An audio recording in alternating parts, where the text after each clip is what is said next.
Bismillahir Rahmanir Rahim. Kulanti wacan oo wanaagsan daawadayaal ku soo dhawaada wararka fiid wanaagsan oo idin kaga imaada channelka Qarrijo Qod Studio dhexe magaalada Nairobi. Qodobada aad ku maqli doontaan waxa kamid ah Ra'iisul Wasaare ku-xigeenka Xukuumadda Federaalka Soomaaliya oo booqday magaalada Baardheere. Madaxweynaha dalkani Kenya oo martigelin doona hogaamiyaasha Itoobiya iyo Djibouti. iyo madaxweynaha Jubbaland oo xabsi ku yaala Itoobiya ku booqday Cabdikariin Muuse Qalbi Dhagax. daawadayaal qodobadaas iyo kuwa kale oo faahfaahsan waxaad ku maqli doontaan wararkeena fiid wanaagsan oo idin kaga imaanaya channelka Qarrijo Qod Studio dhexe magaalada Nairobi. haatan ku soo dhawaada iyagoo faahfaahsan.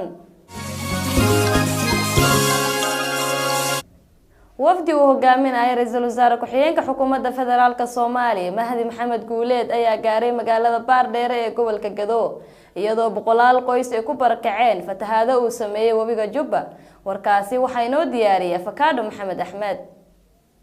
wafdi uu hogaaminaya Ra'iisul Wasaare ku-xigeenka Xukuumadda Federaalka Soomaaliya Mahdi Maxamed Guuleed ayaa gaaray magaalada Baardheere ee gobolka Gado iyadoo boqolaal qoys ay ku barakaceen fatahaado uu sameeyay wabiga Jubba. ujeedada booqashada wafdigan oo ay ka mid yihiin wasiiro iyo xildhibaano ayaa ah sidii kaalmo loogu fidin lahaa qoysaska fatahaadaha wabigu ay saameeyeen. boqolaal qoys ayaa ka barakacay aqaladooda kadib markii ay baqdin kala soo gudboonaatay xayawaanada qaar ku nool wabiga oo weeraro ku soo qaaday dadka. magaalada Baardheere ayaa la sheegayaa in doomo loogu kala goosho weerar uu yaxaas ku soo qaadayna uu la tagay mid ka mid ah dadka deegaanka.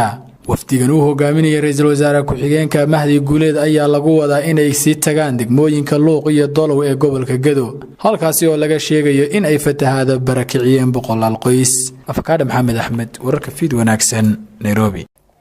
madaxweynaha dalkani Kenya Uhuru Kenyatta ayaa toddobaadkan gudihiisa lagu wadaa in madaxtooyada wadanka looga arrimiyo State House uu ku qaabilo dhigiisa Djibouti Ismaaciil Cumar Geele iyo Ra'iisul Wasaaraha Itoobiya Abiy Ahmed. warkaasi waxa inoo qaadaa dhigaya Faisal Bishaar Faisal Aligo. madaxweynaha dalkani Kenya Uhuru Kenyatta ayaa lagu wadaa in toddobaadkan gudihiisa madaxtooyada wadanka looga arrimiyo State House ku qaabilo dhigiisa Djibouti Ismaaciil Cumar Geele iyo Ra'iisul Wasaaraha Itoobiya Abiy Ahmed. afayeenka madaxtooyada dalkani Kenya Mona Esbisu ayaa sheegay in madaxweyne Geele la filayo inuu yimaado maalinta Arbacada ah. isaga iyo Mr Kenyatta ayaa ka wada hadli doono isdhaxgalka shacabka gobolka iyo xasiloonida. Kenya iyo Djibouti ayaa iska kaashanaya suuqgeynta xoolaha nool ee la dhaqdo. madaxdan ayaa sidoo kale isla soo hadal qaadi doono in la wadaago macluumaadka sirdoonka amniga si weyn la isaga kaashado si loola tacaalo weerarada argagixisada. Ra'iisul Wasaaraha Itoobiya Abiy Ahmed ayaa isna maanta imaanaya dalka. afayeenka madaxtooyada Mona Esbisu ayaa xaqiijiyay in Abiy Ahmed uu wadanka soo galaya gelinka dambe ee maanta kadibna madaxweynaha uu la yeelanayo kulan laba geesood ah. Faisal Bishaar Faisal Aligo, wararka fiid wanaagsan, Nairobi. markii ugu horeysay muddo 10 bilood kadib madaxweynaha Jubbaland Axmed Maxamed Islaam ayaa si rasmi ah ugu booqday xabsi ku yaala magaalada Addis Ababa Cabdikariin Sheekh Muuse Qalbi Dhagax. warbixin umuurtaasi la xiriirta waxa inoo diyaariyay Axmed Yuusuf Sheekh Cabdi. markii ugu horeysay Cabdikariin Muuse Qalbi Dhagax warkiisa si rasmi ah loo maqlo tan iyo markii 10 bilood ka hor loo dhiibay dawladda Itoobiya. Cabdikariin Qalbi Dhagax ayaa ku jiray xabsi guri ku yaala magaalada Addis Ababa waxaana shalay halkaasi ku booqday madaxweynaha dawlad goboleedka Jubbaland Axmed Maxamed Islaam Axmed Madoobe. sawirro si weyn loogu baahiyay baraha bulshada ayaa muujinaya Axmed Madoobe iyo Qalbi Dhagax oo mar wada taagan marna kuraas ku wada fadhiya taasoo muujinaysa in uu madaxweynuhu kula kulmay goobta uu kaga sugan yahay Cabdikariin magaalada Addis Ababa. dadka qaarkood ayaa ku doodaya in Cabdikariin Qalbi Dhagax uu ku sugan yahay xarunta sirdoonka ee dawladda Itoobiya ee ku taala magaalada Addis Ababa taas oo ilaa hadda aan cadayn goobta uu kaga sugan yahay. muuqaalka sidoo kale wuxuu muujinayaa in goobta lagu sawiray aysan ahayn xabsi calaamada xabsina aysan ka muuqanin goobtu. sawirada waxa ay sidoo kale muujinayaan saansaan kasta oo ah in xaaladda Qalbi Dhagax ay caadi tahay xitaa caafimaad ahaan aysan ka muuqan wax diif iyo duruuf nololeed. laanta afka Soomaaliga ee BBC-da ayaa loo sheegay in madaxweynaha Jubbaland iyo ra'iisul wasaaraha Itoobiya ay ka wada hadleen arrinta qalbi dhagax, iyada oo Axmed Madoobe uu Itoobiya si rasmi ah uga codsaday in qalbi dhagax xorriyadiisii dib loogu soo celiyo, balse Itoobiya weli kama aysan hadlin amuurtan. 2 bilood ka hor Itoobiya waxaa ka dhacay isbeddel siyaasadeed oo mug weyn. waxaa yimid ra'iisul wasaare cusub, gudoomiye baarlamaan oo cusub, iyo weliba isbeddel kooban oo xagga golaha wasiirada iyo laamaha dowladda.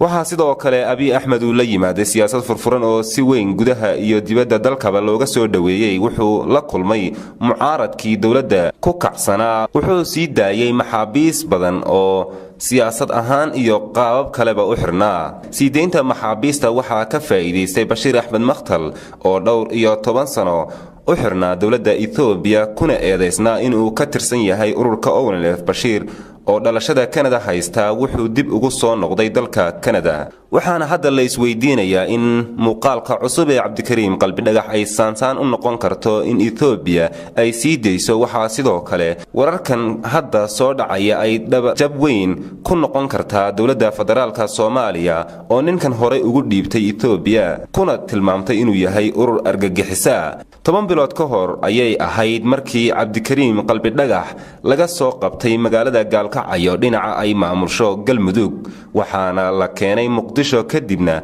waxaa loo sii qaaday dalka Itoobiya iyada oo la sii marsiiyay magaalada Baydhabo oo ciidamada Itoobiya ay xarumo ku leeyihiin.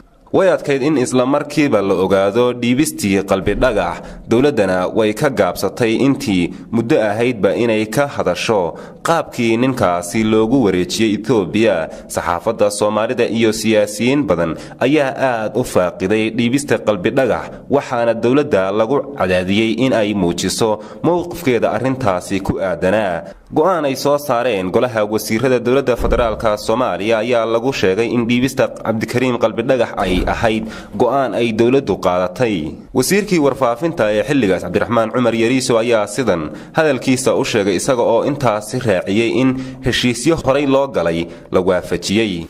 maanta way taariikhdu 6 Sebtembar 2017 golaha wasiirada ee xukuumadda federaalka Soomaaliya ayaa yeeshay kulan aan caadi ahayn oo uu shir gudoominayay ra'iisul wasaaraha xukuumadda mudane Xasan Cali Khayre. arrimaha kulanka looga hadlay ayaa ahaa arrimaha amniga qaranka iyo dhacdadii sarkaalka jabhadda hubeysan ee ONLF.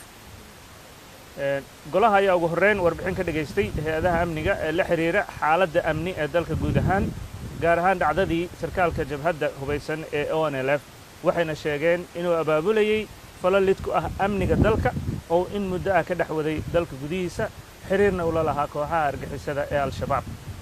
warbixinta amniga qaranka kadib ayaa ra'iisul wasaaruhu wuxuu ka codsaday golaha wasiiradu inay ka doodaan, falanqeeyaan, eegaana dhanka siyaasadda iyo dhanka sharciga guud ahaan. wasaaradda cadaaladda ayaa warbixin dhanka sharciga laga dhageystay oo goluhu ka siisay ku aadan habraacyada muhiimka ah ee sharciga dalka iyo heshiisyada hore oo ay wada galeen dowladda federaalka Soomaaliya iyo dowladda federaalka Itoobiya. golaha waxaa la hor keenay nuqulka heshiisyo ee dowladda federaalka Soomaaliya hore ula gashay dowladda Itoobiya ee 7 Juun 2015, kaasoo dhanka Soomaaliya uu saxeexay wasiir dawlihii markaas madaxtooyada jamhuuriyadda federaalka Soomaaliya xildhibaan Maxamed Salaad ee dowladdii madaxweyne Xasan Sheekh Maxamuud. heshiiskan ayaa u aqoonsanaya kooxaha hubeysan oo ay ka mid yihiin Al-Shabaab iyo jabhadda ONLF inay khatar ku yihiin amniga labada dal, meelna looga soo wada jeesto oo labada dal iska kaashanayaan si wada jir ah. waxaa sidoo kale la hor keenay golaha wasiirada heshiis la saxeexay 2 May 2016 oo ay dowladda federaalka Soomaaliya iyo dowladda federaalka Itoobiya ku heshiiyeen in ay si wada jir ah isaga kaashadaan la dagaalanka nabaddiidka iyo argagixisada si loo xaqiijiyo sugidda amniga iyo xasiloonida labada dal. heshiiskan isaga ah 2 May 2016 waxaa markaas dowladdii federaalka u saxeexay wasiirkii hore boostada isgaarsiinta mudane Maxamed Jaamac Mursal Geelle iyo mudane Cabdikariin Xuseen Guuleed. qodobada heshiiskaas oo kuwa ugu muhiimsan ay ahaayeen in si buuxda aan isaga kaashano la dagaalanka iyo ciribtirka kooxaha argixisada ah, gaar ahaan Al-Shabaab iyo ONLF. dood dheer kadib golaha wasiiradu waxay go'aamiyeen arrimahan. kow in siyaasadda dowladda federaalku ay tahay mid ku qotanta iskaashi dalalka geeska afrika ah xoojinaysana nabad ku wada noolaanshaha mandaqadda xoojinta dhaqaalaha iskaashiga iyo amniga isla markaasna aan jamhuuriyadda federaalka soomaaliya loo oggolayn in jabhado hubaysan ama kooxo argagixiso ah ay gabaad ka dhigtaan labo golaha wasiiradu waxay hoos ka xariiqeen in shakhsigani uu ahaa sarkaal sare oo ka tirsan jabhadda hubaysan ee ONLF isla markaasna uu falal lid ku ah amniga dalka uu ka dhex waday geyiga Soomaaliya iyo mandaqadda iskaashi dhowna la lahaa kooxaha argagixisada ee Al-Shabaab dowladda federaalka Soomaaliya waxa ay diyaar u tahay inay kaalin firfircoon ka ciyaarto wax walba oo ka qayb qaadanaya nabadeynta mandaqadda si waafaqsan dastuurka iyo shuruucda dalka dowladda federaalka Soomaaliya waxay garowsan tahay doorka ciidamada wadamada dariska ah ee Djibouti, Kenya, Ethiopia, Burundi iyo Uganda ay si hagar la'aan uga garab dagaalamayaan ciidamada qaranka Soomaaliyeed si dalka loogu soo dabaalo xasilooni waarta